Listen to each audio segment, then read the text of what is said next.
I'm still going to be suffering. I'm still going to be thinking about my son.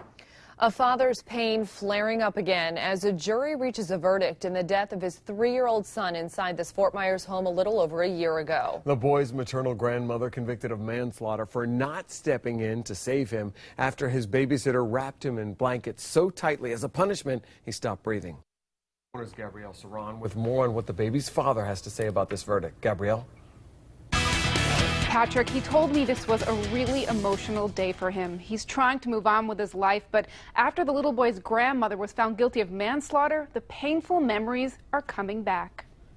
1 year after little Michael was found suffocated to death, his father, Alan Pineda, is still devastated. It took a lot for me, you know, to keep my head up, because I couldn't live anymore. Like I had to pray a lot, you know, I had to ask God to help me. Help to make sense of how his 3-year-old son could die in the care of his own grandmother, Gail Watkins. I want to punch that lady. I felt like, you know, like why, you know.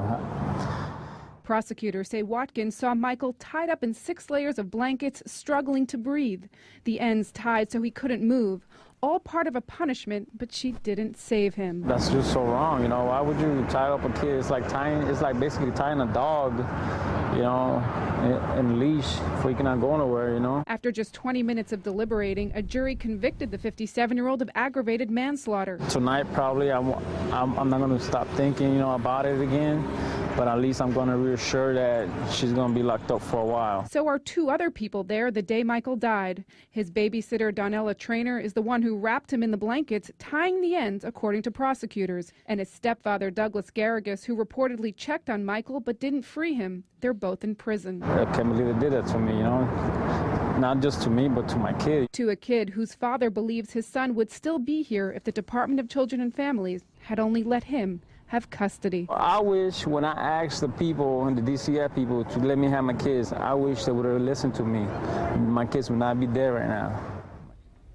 Watkins faces 30 years in prison. She will be sentenced on January 12th. Gabrielle Saran, Fox 4, in your corner.